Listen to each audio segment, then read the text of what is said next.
Before we dig into the secrets buried behind these prison walls, hit that subscribe button if you think you can handle what comes next.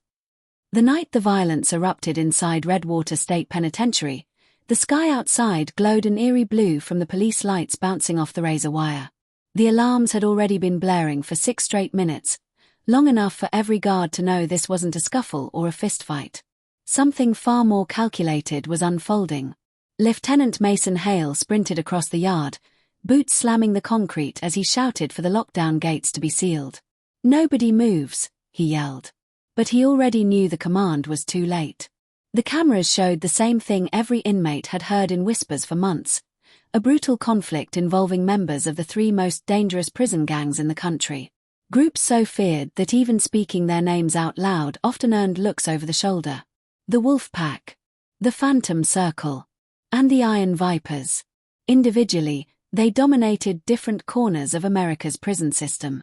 Together, under one roof, they created a silent war zone wrapped in concrete and steel. Tonight, that war finally ignited. As Hale entered cell block D, he stepped into a scene that smelled of sweat, metal, and adrenaline. 2 inmates lay on the floor, injured but alive, guarded closely by officers. A 3rd inmate, lean, tattooed, breathing hard, had his hands against the wall. His name was Leon Rourke, a mid-level Wolfpack member with a reputation for quick thinking and a quicker temper. He glared at Hale with a look that wasn't anger, but warning. "You're too late," Rourke muttered. This wasn't a fight. This was a message. Hale didn't respond. But he understood. Messages from prison gangs were never casual. They were orchestrated, strategic, meant to push a chain reaction. He glanced at the injured inmates. One belonged to the Wolf Pack. The other wore the insignia of the Iron Vipers. Both were barely conscious. This wasn't a random clash. It was a spark. And sparks inside Redwater never died quietly. Earlier that same day, journalist Catherine Voss had arrived at Redwater with a documentary team. They were investigating the rise of high-control prison gangs in the last decade, how they operated behind bars, how they communicated, and how their influence extended far beyond prison walls. She'd spent 2 years researching the Wolf Pack, Phantom Circle, and Iron Vipers, interviewing former members and victims, studying cases linked to them. But nothing had prepared her for the tension she felt when walking through the metal detector. Every guard seemed on edge. Every inmate watched her camera crew with slow, calculated interest. She had filmed crime scenes and cartel territories before, but the energy inside Redwater was different. Danger didn't lurk here. It breathed. When the lockdown sirens blared later that night, her team was already reviewing footage from interviews, including one with Leon Rourke. He had been more cooperative than most gang members. Calm, articulate, unsettlingly intelligent. "You want the truth," he had said to her in the interview room. "These gangs don't form because we want power. They form because inside here, power is survival." He paused, leaning forward until his cuffs clinked loudly. "If the guards don't control the violence, we do. And once a system like that starts, it grows legs. And claws." Catherine replayed those words just minutes before the alarm went off. Now, staring at the darkened hall as officers scrambled past, she felt an instinct whisper inside her gut. Something bigger was happening. Something she needed to document before it vanished into sealed reports and redacted files. Her cameraman hesitated. "Kat, this is bad. We should get back to the van." But she shook her head. "We came here to uncover hidden stories. And this, whatever's happening, is one of them." Hale approached her outside cell block D, his expression stern but controlled. "Your crew needs to leave this area now. We have an active threat. 3 different gangs are involved, and if that spreads, we lose control of the whole unit." "What started it?" she asked, holding her recorder tight. "A stabbing attempt," he said. "But we don't know the motive." Except Hale did no better than to believe it was simply an attempted stabbing. Prison gangs didn't attack without a purpose. They communicated through codes, gestures, smuggled notes, and favors. Every hit, every conflict, every alliance was part of a broader game. He escorted Catherine and her team down the corridor, but she noticed something something small, yet off. A streak of blue paint on the floor near the scene, smeared from a shoe. Redwater had no blue paint anywhere. So where had it come from? "Lieutenant," she said, pointing. "Is this connected?" Hale crouched, examining it. "Definitely not facility paint." "Where did it come from?" he murmured. The paint led down the hall, toward the storage area for inmate work crews. That room held tools, cleaning supplies, and access to maintenance tunnels no inmate should be near without clearance. Hale's radio crackled urgently. "Sir, we found something in the south tunnel hatch. You need to see this." When Hale arrived at the tunnel entrance with Catherine trailing behind, he expected to find a broken lock or a hidden shiv. What he saw instead was far more alarming. A small envelope taped to the inside of the hatch. The paper, clean, untouched. The handwriting, neat, clear. Inside was a single piece of lined paper with 3 symbols drawn on it. A wolf head, a coiled snake, a faceless mask. The insignias of the wolf pack, iron vipers, and phantom circle. Beneath them, a short message. "The countdown has started." Hale felt a cold rush creep up his spine. The 3 gangs hated one another. They never collaborated. The idea of them communicating, much less synchronizing anything, was almost unthinkable. Catherine read it, breath-catching. "Lieutenant, this looks planned. Organized. Not a fight. A setup." Before Hale could respond, another officer sprinted toward them, panic in his voice. "Sir, Rourke is asking for you. He says he knows what's coming. And he says if you want to stop it, you'd better listen now." Rourke sat calmly in the interview room, hands cuffed, eyes fixed on the observation glass as though he could see straight through it. Hale entered with Catherine behind him, her camera off but her senses sharp. "You wanted to talk?" Hale said. Rourke nodded slowly. "You found the note then?" Hale didn't reveal anything. "What's happening?" Rourke leaned back, the metal chair creaking. 3 gangs. 1 trigger. 1 outcome. "What outcome?" Catherine asked. He looked at her with a strange respect. "You're the one making that documentary, right? Then you should understand something. These gangs, people think they're just about violence or territory. But when something threatens all 3, they react." Hale narrowed his eyes. "Threatens them? What threat?" Rourke inhaled deeply. "A shipment. Not drugs. Not weapons. Information. And somebody inside this prison stole it." Hale's heartbeat quickened. "What kind of information?" Rourke's eyes locked on his. "The kind people outside these walls would pay millions to keep buried." The room went silent. Catherine felt her pulse thudding in her neck. This wasn't just a prison feud. It was a bigger story. A darker one. Rourke continued. "Tonight was the first move. A warning. But the real hit. That's coming next. And trust me, you won't see it coming." Hale took a step forward. "Who stole this information?" Rourke hesitated, then whispered. "You're looking for the wrong criminals." Catherine's breath caught. "What does that mean?" Rourke stared at Hale. "The person who stole it works for you." The words hung in the air like a blade about to drop. A guard. A staff member. Someone trusted inside Redwater. Hale felt the ground tilt beneath him. Before he could ask another question, the prison lights flickered overhead, once, twice, then the power surged off for 3 long, suffocating seconds. In the darkness, Hale heard Rourke whisper one last thing. "And when they open that basement door, you'll see why we were willing to start a war." The lights snapped back on, and an alarm screamed from the lower level. Something had been breached. Something hidden. Something they were never meant to find. The alarm from the lower level echoed through every hallway like a metallic scream. Officers scrambled toward the source, radios crackling with overlapping voices. Catherine Voss and her small crew hurried behind Lieutenant Hale, their footsteps pounding against the concrete as tension thickened the air. Redwater State Penitentiary had endured riots, escapes, and lockdowns before, but nothing had ever felt like this. Tonight, the danger didn't emanate from inmates, at least, not only them. It came from something deeper, something hidden in the very structure of the prison. Basements restricted, a guard told Hale as they reached the elevator. Only administrative staff and maintenance are allowed down there. So why is an alarm going off? Hale muttered. The guard swallowed hard. It came from storage unit B12. Hale froze. B12 wasn't a normal storage room. It was a secured archive holding confiscated evidence, sealed documents, and decades of files linked to some of the country's most dangerous criminal cases. Many of those cases involved the very prison gangs now threatening to tear the facility apart. Catherine caught the look on his face. There's something in that room, isn't there? Hale didn't answer. Instead, he scanned his ID card and punched in a code.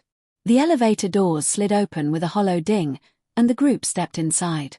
As the elevator descended, the air grew colder, the silence heavier. Suddenly, Hale's radio crackled. "Lieutenant, this is Officer Reyes. We've checked the cameras. The breach was internal. No inmate went into the basement." Hale frowned. "Then how?" Reyes continued, voice shaken. "Sir, the person who triggered the alarm wore a guard's uniform." Everyone in the elevator exchanged tense glances. Catherine whispered, "Rourke said someone working here was involved." Hale's jaw tightened. "We don't know that." But he did know. Deep down, he knew. The elevator doors opened into a dimly lit hallway that smelled of dust and old paper. Thick steel doors lined the walls, each marked with numbered plaques. A red warning light pulsed above one door, B12. A guard stood in front of it, pale and sweating. "Sir, we haven't gone in yet. The alarm triggered a full lock. We need your key." Hale nodded, inserted his master key into the slot, and turned it. The bolts inside the heavy door thudded open one by one. Catherine felt her breath shorten. Her camera operator quietly hit the record button.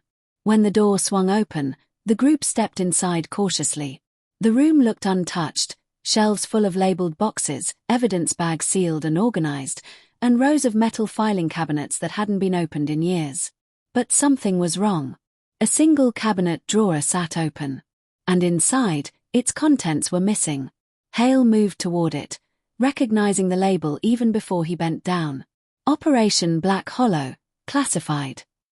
He felt his stomach drop. Black Hollow was an old Joint Task Force investigation involving federal agencies.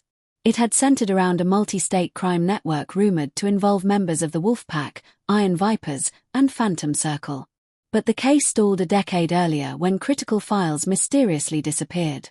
Those files were supposed to be stored in B12. And now they were gone again. Catherine looked around the room with dawning realization. This is what Rourke meant. Information, not weapons. Someone stole evidence. Hale rubbed his forehead. Those documents were supposed to be sealed forever. If they're out, the people named in them could be in danger. Or someone might be using them, Catherine added, as leverage. A guard rushed into the room with his tablet. "Lieutenant, we found the footage from the hallway. It shows the intruder walking toward B12. He turned the screen. A figure in a guard uniform walked swiftly through the hallway, face hidden beneath a cap. No hesitation, no panic. But when Hale squinted, he noticed something. The person had a slight limp. A familiar limp. His chest tightened. "That's Officer Dalton." Catherine frowned. "The same Dalton who escorted us earlier." Hale nodded slowly. Dalton was a senior guard with 10 years on the job, reliable, quiet, and consistent. No one would ever suspect him of being involved in anything illegal. "Where is he now?" Hale asked. The guard shook his head. "We can't find him. His radio was left in the equipment room." Hale exhaled sharply. "We need to lock down the entire block." But before the order could be given, his radio erupted with frantic shouting. "Lieutenant, we've got an inmate unaccounted for. Cell D43 is empty." Hale stiffened. D43 belonged to a Phantom Circle member named Marcellus Gray, known for his strategic mind and ability to slip through surveillance like a ghost. How did he get out? Hale demanded. The voice answered, "We don't know. But sir, we found something in his cell." "What?" "A blue circle painted under his bed." Catherine's eyes widened. The blue paint from the hallway. Hale's mind raced. Blue markings. Missing files. A guard gone rogue. A gang member vanished. None of this was random. Rourke had warned them. 3 gangs, Catherine whispered. 3 symbols on that note. What if this wasn't a war between them? What if it was an alliance? Hale hesitated before responding. Those gangs don't work together. They've been enemies for decades. But something in those missing documents could connect them, she said. Something big enough to force cooperation. A chilling thought crossed Hale's mind. What if Black Hollow wasn't about fighting these gangs, but covering up something involving all of them? The room fell silent. Back upstairs, the situation was deteriorating. Officers were stretched thin trying to track the missing guard and the escaped inmate. The power flickered intermittently, signaling potential tampering in the control systems. Catherine and Hale moved quickly through the corridors. Every clang of a gate and every echo of footsteps amplified the tension. Rourke's words replayed in Hale's mind. "You're looking for the wrong criminals." He had assumed Rourke meant a bad guard, a corrupt staff member. But what if Rourke had meant something much deeper? What if the wrong criminals were people outside the prison? People who once made deals with these gangs. Deals that Black Hollow had tried to expose. Deals someone was desperate to keep buried. Hale decided to confront Rourke again. When they reached the interview wing, they found the hallway strangely quiet. No guards. No movement. A terrible feeling crawled up Hale's spine. He quickened his pace, turned into the interrogation room, then froze. The chair where Rourke had been sitting was empty. Broken handcuffs lay on the floor. The observation window had a crack running through it. Catherine inhaled sharply. "How did he?" A soft voice from the corner interrupted her. "He didn't escape," the voice said. "He was taken." They spun. A guard sat slumped against the wall, conscious but shaken. His uniform was disheveled, and a bruise darkened his forehead. Hale rushed to him. "What happened? Who took Rourke?" The guard swallowed painfully. "Gray, from Phantom Circle. He came in through the ventilation shaft. Knocked me out. He said Rourke knew too much." "And Dalton?" Hale asked. "The guard who went missing, was he here?" The guard nodded weakly. "He helped Gray. He wasn't acting like himself. He looked scared." Catherine exchanged a look with Hale. "This isn't an escape plan. This is a retrieval." Hale asked, "Did they say where they were going?" The guard shook his head slowly. But then he whispered, "Check the sub-basement." Hale stiffened. "Sub-basement? That area's been sealed for years." "Not anymore," the guard rasped. "Gray had a key." Catherine frowned. Why would there be a key to a place that's supposed to be inaccessible? Hale didn't answer. Because the truth was simple and terrifying. There shouldn't be. They moved fast, retracing steps toward the maintenance wing. As they approached the old freight elevator, they noticed something chilling. A long streak of blue paint on the floor. Fresh. Still wet. The trail led directly to the metal gate of the freight elevator. Hale checked the panel. Someone had forced the system into manual override. The elevator was already descending, deep below the main prison. Catherine whispered, "What's down there?" Hale stared at the metal gate, jaw clenched. Old isolation cells. Abandoned tunnels. And storage rooms from the original penitentiary built in the 1940s. Catherine turned pale. "You think they're down there?" "I know they are," Hale said. A loud beep came from the control panel. The elevator was returning, slowly rising back up. Catherine felt a chill run down her spine. "Lieutenant, what if someone else is in that elevator?" As the rattling cage ascended, Hale instinctively stepped back, hand hovering near his radio. The metal gate clanked loudly, and then it opened. Inside the freight elevator was no guard, no inmate, no weapon. Just a single object lying in the center of the floor. A file folder. Old. Torn. Stamped with a faded label. Black Hollow, restricted access. Catherine stepped forward, her hands trembling. A thin line of blue paint marked the folder like a signature. She picked it up carefully and opened it. Her breath hitched. Inside was a single page. A list of names. Not inmates. Not gang leaders. But officials. High-ranking officials. Including one that made Hale's blood run cold. Captain Elias Dalton. Corrections Division. The missing guard. Catherine whispered. This wasn't stolen. Hale finished the sentence for her. It was returned. And then he saw the message scribbled across the back of the page. Basement door opened. They'll find the rest before you do. Catherine looked at him, eyes wide with dread. Hale, this isn't a gang war. He nodded slowly. It's a countdown. The hum of the freight elevator faded into silence, leaving Lieutenant Hale and Catherine Voss standing in the dim corridor with a single returned file in hand. Above them, Redwater State Penitentiary buzzed with chaos, officers racing through hallways, alarms blaring intermittently, inmates shouting behind steel doors. But here, deep beneath the prison, the quiet was suffocating. Catherine's fingers shook as she held the page from the Black Hollow file. If Dalton's name is on this list, she whispered, then he wasn't acting alone. Someone higher up, someone outside this prison, must be pulling the strings. Hale nodded, jaw clenched. Black Hollow wasn't just an investigation into gang activity. It was an investigation into corruption connected to those gangs.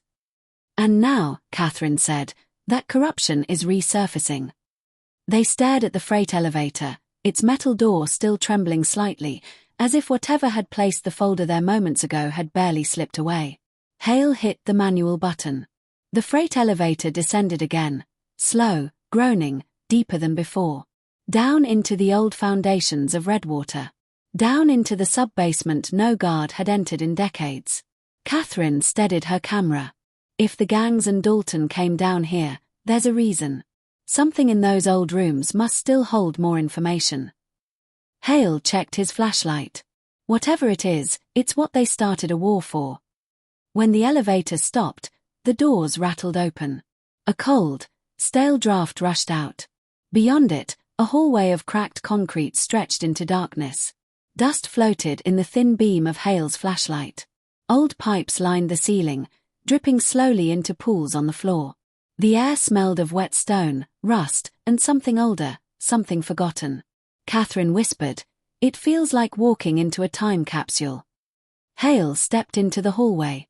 This part of the prison was sealed after the 1974 collapse. No cameras, no wiring, no patrols.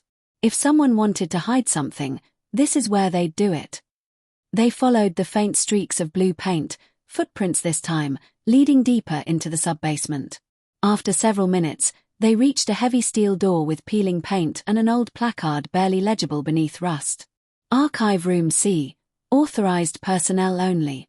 Hale pressed his ear against it. A muffled voice, low, tense, echoed from inside. Catherine leaned in beside him. It was Officer Dalton. "We don't have long," Dalton said. "Once they figure out you're gone, they'll send the entire unit down here." A second voice replied, sharpened with authority and control. Marcellus Gray. Phantom Circle strategist. The inmate who'd vanished minutes earlier. "We didn't come here for safety," Gray said. "We came to finish what was started years ago." Hale and Catherine exchanged a glance. Gray continued, "Black Hollow didn't expose us, it exposed them. Those higher-ups used our gangs as scapegoats. They made deals with one of us, then blamed the rest. And when the truth started leaking, they buried the entire case." Dalton's voice cracked slightly. "If I didn't help retrieve the files, they were going to blame me next. I saw what they did to the others, people who talked." "Talking isn't the problem," Gray said. "Silence is." Catherine's heart pounded. "This isn't a gang alliance," she whispered. "It's retaliation." Hale lifted a finger to his lips. "Quiet." They listened again. "Gray, we take the files, we expose the real architects of Black Hollow. Then none of us get used again." Dalton, we still need Rourke. He's the only one who remembers the original witness list. Gray, and he'll talk. Whether he wants to or not. Catherine's blood went cold. Hale gripped the steel door firmly. They're going to force information out of Rourke. He stepped back, raised his radio, then stopped. Static. Deep underground, the signal was dead. Catherine whispered, "We're on our own." Hale exhaled slowly. "Then we end this before anyone else gets hurt." He tried the door handle. Locked. He calculated quickly. If Gray and Dalton were inside, they either didn't know they were being followed, or they expected someone eventually. Hale scanned the hallway. A rusted tool cart sat nearby. He grabbed a crowbar, wedged it between the door and frame, and forced it open with a loud metal crack. Inside, Gray and Dalton turned instantly. And between them, tied to a chair, sat Leon Rourke, bruised but conscious. Gray's eyes narrowed. "You were quicker than expected." Dalton stepped back, trembling slightly. "Lieutenant, this isn't what it looks like." "Oh, it looks exactly like what it is," Hale said. "You're involved in a decades-old cover-up, working with an inmate to retrieve information that could incriminate people outside these walls." Dalton swallowed. "I didn't have a choice." Gray's expression turned cold. He had every choice. He just didn't want to pay the price. Catherine raised her camera instinctively, but Gray shot her a warning glare. "Record if you want," Gray said calmly. "The truth deserves eyes." Rourke coughed, lifting his head. His voice was hoarse but determined. "Hale, they're not wrong. Black Hollow was never about shutting down gang activity. It was about cutting a deal with one gang to undermine the others." "Which gang?" Catherine asked. Gray answered before Rourke could. "The Phantom Circle." Catherine sucked in a breath. "So you were cooperating with authorities?" Gray shook his head slowly. "Someone inside the task force approached us. They used us to manipulate outcomes, who got arrested, who got protection, who stayed in power. But when a few members broke the rules, they wiped the evidence and pinned the entire operation on us." Rourke winced. Black Hollow was supposed to expose that corruption. Instead, it got buried. Hale slowly lowered his flashlight. The truth was worse than he imagined. "Why now?" he asked. "Why start a coordinated attack inside the prison?" Gray gestured to the files piled on the table. "Because someone on the outside is preparing to destroy the remaining evidence. We needed those documents before they vanished forever." Dalton added, voice shaking, "They told me if I helped get the files, they'd clear my name. But once I saw the lists, the people involved, I realized they were never going to let me walk away." "So you switched sides," Catherine said quietly. Dalton nodded weakly. "If exposing this saves even one life, then yes." Rourke looked up at Hale. "Lieutenant, they're planning to torch the old evidence facility. Tonight. If those files go, Black Hollow disappears forever." The weight of the revelation settled like a stone between them. Hale spoke tightly. "Then we leave. All of us. We take the evidence, we go upstairs, and we report this to federal oversight." Gray answered calmly, "We can't go upstairs." "Why not?" Catherine asked. Gray pointed toward the far wall. A map. A blueprint of the prison. Large sections were circled in blue marker. Hale stepped closer. His stomach tightened. "Those blue markings on the floor," Catherine whispered. "They're routes." Gray nodded. "Routes to the control room. To the security doors. To the electrical panels." Hale's eyes widened. "You're saying someone else is already inside the secure areas," Gray said. "Not inmates. Not guards. Outsiders." Dalton whispered, "They're here to retrieve or destroy everything." Hale's throat tightened. "If they reach that evidence room before we do." Gray finished the thought with chilling clarity. "Every witness list, every document, every recording implicating those officials will be gone." Catherine inhaled sharply. "And the prison will be blamed for a riot." Hale made the decision instantly. "We move. Now." He untied Rourke quickly. The man struggled to his feet but nodded in determination. Gray gathered the files into a duffel bag. Dalton grabbed his radio, even though it wouldn't work down here, and took a deep breath. But just as Hale turned toward the hallway, a loud boom echoed above them. Dust rained from the ceiling. The lights flickered violently. Dalton's eyes widened. That came from the east wing, near the electrical grid. Hale's pulse spiked. They're disabling backup power. Catherine steadied her camera. If the whole system goes dark. Rourke finished the thought. The lockdown doors will open. Every door. The meaning hit all of them at once. An intentional blackout. A planned breach. A staged riot pinned on the gangs. Hale spoke quickly. We head to the main elevator. We warn the control room. Gray, Rourke, stay behind us. They moved fast, running down the hallway. But when they reached the elevator, Hale froze. The gate was open. The elevator car was gone. Left at some other floor. A single object lay on the ground where the elevator had been. A torn piece of paper. The same type used in Black Hollow files. Catherine picked it up. Her hands shook. What does it say? Hale asked. She turned it so he could see. For words written in blue marker. You're already too late. The hallway lights flickered again, then went dark. Only the blue emergency lights remained. Cold. Dim, foreboding. Gray exhaled slowly. The blackout has started. Dalton whispered, terrified. God help us. Hale stared upward as another distant explosion shook the walls. Somewhere above them, doors were unlocking. Cells were opening. Chaos was rising. Catherine swallowed hard. Lieutenant, what do we do? Hale tightened his jaw. We go up, he said. And we fight for the truth. Behind them, deep in the shadows of the sub-basement, another faint sound echoed. Footsteps. Slow. Deliberate. Not inmate footsteps. Not guards. Someone else was down there. Someone who had been listening. Someone who now knew they were coming. Hale lifted his flashlight. The beam caught the far end of the hallway just for a moment. A silhouette. Still. Watching.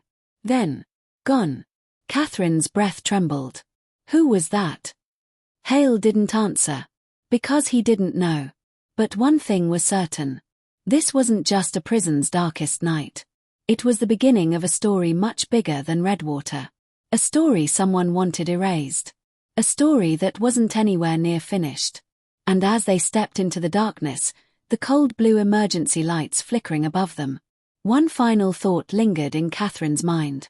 If these were the deadliest prison gangs, then who were the people even they were afraid of? End of story.